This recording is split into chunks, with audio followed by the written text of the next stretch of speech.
அரகர நம பார்வதி பதையே அரகர மகாதேவா ஜெய் ஆதிபராசக்தி மாதாகி ஜெய்.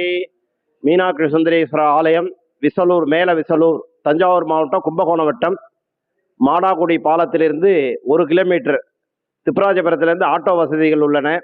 இவ்வாலயத்தை சோழர்கள் வழிபட்டிருக்கார்கள். சோழர்களும் இந்த ஆலயத்தை கட்டியிருக்கார்கள். அது மாதிரி பாண்டியர்களும் வழிபட்டு அம்பாலை வழிபட்டிருக்கார்கள். அதனால சோழனோட சின்னம் ராஜாராணி சிலை சொல்லக்கூடிய ராஜாராணி சிலை நம்மளுடைய நவலிங்கம் என்று சொல்லக்கூடிய நவலிங்கத்து சன்னதியிலே உள்ளது. ஏன்னா சிவனை சோழர்கள் நிறைய வழிபட்டதுனால அவளோட சின்னத்தை சிவன் சன்னதியிலையும், அது மாதிரி அம்பாலை நிறைய வழிபட்டதுனால பாண்டியர்கள் பாண்டியரோட சின்னம் மீன் சின்னம் அப்படின்னு பேர். அதனால அந்த மீன் சின்னத்தை மீனாட்சி அம்பாள் சன்னதியில, ஏன்னா அந்த மதுரையை கட்டினது மீனாட்சி சுந்தரேஸ்வரர், மதுரையை கட்டினது பாண்டிய மன்னன் அப்படின்னு சொல்லுவாங்க. அதுமாரி அந்த பாண்டிய மன்னன் என்னன்னு கேட்டீங்கன்னா இங்க வழிபட்டதுனால அந்த மீன் சின்னம், அவரோட சின்னம் மீன் சின்னம் இங்க இருக்கு. அதனால ரொம்ப உயர்வான க்ஷேத்திரம். இந்த க்ஷேத்திரத்துல எல்லாரும் தரிசனம் பண்ணி பூர்வ ஜென்ம சாபத்திலேருந்து விடுபட்டு, நவகிரக தோஷத்திலேருந்து விடுபட்டு, கலியுகத்தில் ஏற்படக்கூடிய பில்லி, ஏவல், சூன்யம் சொல்லக்கூடிய பலவிதமான கெட்ட சக்தியிலிருந்து விடுபட்டு, அதனை தொடர்ந்து திருஜென்ம பாவ விநாசனம் என்று சொல்லக்கூடிய 3 ஜென்மால செய்த சாப பாவத்திலேருந்து விடுபட்டு, அது மாதிரி அவாவாளுக்கு இப்போ உள்ள காலத்துல எல்லாருக்கும் ரொம்ப பேருக்கு கல்யாணமே ஆகலை. அதனால பள்ளி ஏரியில இங்க அர்த்தநாதீஸ்வரர் அப்படி பேரு. அவரை வழிபட்டாலும் சில பரிகாரங்கள்லாம் இங்க செய்யக்கூடிய பாக்கியங்கள் இருக்கு. அதனால கல்யாண பாக்கியம், குழந்தை குட்டி, குடும்ப ஒற்றுமை, அது மாதிரி உத்தியோகம் எல்லாமே ஆலயத்துல தரிசனம் பண்ணா எல்லாத்தையும் ஒரே சன்னதி, எல்லா அனுகிரகத்தையும் கொடுக்கக்கூடிய ஒரே ஆலயம் விசலூர் மீனாட்சி சுந்தரேஸ்வரர் அப்படின்னு பேரு. ஆலயத்திலே நவகிரகம் என்று சொல்லக்கூடிய நவகிரகம் கிடையாது. ஏன்னா சோழ காலத்திற்கு அவனுடைய பாட்டம் முப்பாட்டம் காலத்திலேயே கட்டப்பட்டதுனால இவ்வாலயத்துல அரூப வழிபாடு அப்படின்னு சொல்லக்கூடிய அரூப வழிபாடுனால 9 நவலிங்கங்கள்னு பேரு. அந்த நவலிங்கங்கள் 3 தாத்பரியத்தினால அமைக்கப்பட்டது. ஒண்ணு என்னன்னு கேட்டீங்கன்னா நவகிரகத்து பதிலா நவலிங்கம்னு பேரு.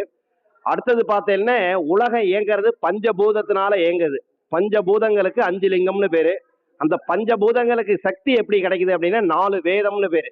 5 நாளும் 9 அனுகிரகத்தை இறைவன் கொடுக்கிறார். அடுத்தபடியா பார்த்தேன்னா இந்த 9 லிங்கம் இந்த செவுத்துல போட்டிருப்பார். நவலிங்கம் சொல்லக்கூடிய 9 ஊரோட அனுகிரகத்தை கொடுக்கக்கூடிய சுவாமி அந்த 9 லிங்கங்கள். அதனால இந்த 9 லிங்கத்தின் தரிசனம் பண்ணா 9 சிவாலய தரிசனம் பண்ண பலனை இறைவன் கொடுக்கிறார். பிரதான மூர்த்தி மீனாட்சி சுந்தரேஸ்வரர் 10, 11வதா அர்த்தநாதி சொல்லக்கூடிய அர்த்தநாதீஸ்வரர் அருளை செய்கிறார். இவ்வாலயத்தை தரிசனம் பண்ணா 11 சிவாலய புண்ணியத்தை இறைவன் கொடுக்கிறார்.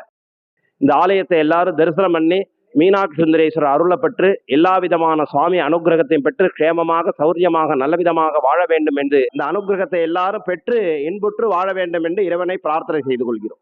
நம பார்வதி பதஜே ஹர ஹர மகாதேவா. ஸ்ரீ மீனாட்சி அம்பிகா சமேத சுந்தரேஸ்வர பெருமானுடைய ஆலயத்தில் பশ্চিம பாகத்தில் நவலிங்க சன்னதியானது அமைந்திருக்கிறது. அதாவது இந்த ஊர்ல நவகிரகங்கிறது கிடையாது. 9 கிரகமும் சிவபெருமான ஸ்தாபனம் பண்ணி பூஜை செய்து அவளுடைய சாப நிவர்த்தியானது நவகிரகங்களுக்கு கிடைத்தது. இந்த 9 நவகிரக நவலிங்கங்களை தரிசனம் பண்ணா 9 விதமான ஸ்தலங்களுக்கு சென்ற புண்ணியம் நமக்கு கிடைக்கும். அதாவது முதலாவதாக இருக்கக்கூடிய ஸ்தலம் திருக்கடையூர் அப்படின்னு பேரு. இவர் யமதர்மராஜா மார்க்கண்டேயர் சுவாமி ஆலிங்கனம் பண்ணிட்டு இருக்கார். யமதர்மர் பாசகையரை போறார். சுவாமி காலனை சம்ஹாரம் பண்றார். காலசம்ஹார மூர்த்தி திருக்கடையூர்னு பேரு. இது முதல் ஸ்தலம். 2வது திருநாகேஸ்வரம், நாகநாத சுவாமின்னு சொல்லுவாங்க. ராகு பகவான் பூஜை பண்ண ஸ்தலம் திருநாகேஸ்வரம். இது 2வது ஸ்தலம்.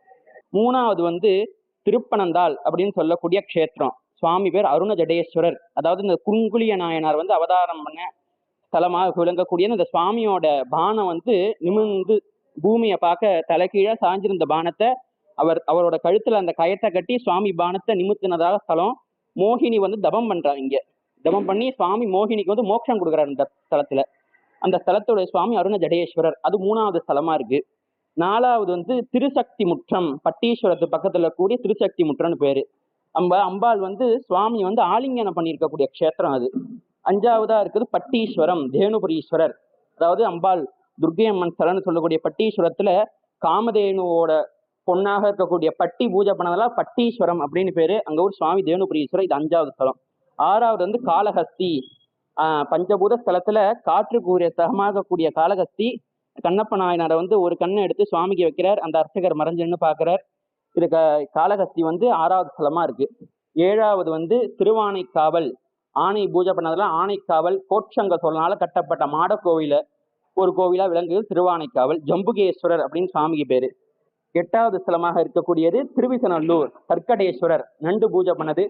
கற்கடம்னா சமஸ்கிருதத்துல நண்டுன்னு பேரு. அதனால அந்த கற்கடேஸ்வரருக்கு சுவாமி வந்து நண்டு பூஜை பண்ணனால கற்கடேஸ்வரர். இது 8வது ஸ்தலமாக இருக்கு. 9வது ஸ்தலம் வந்து திருக்கோகர்ணம். புதுக்கோட்டை பக்கக்கூடிய திருக்கோகர்ணம் பேரு. கோ பூஜை பண்ணனால கோகர்ணம் அப்படின்னு சொல்லுவாங்க. இது வந்து 9வது ஸ்தலமா இருக்கு.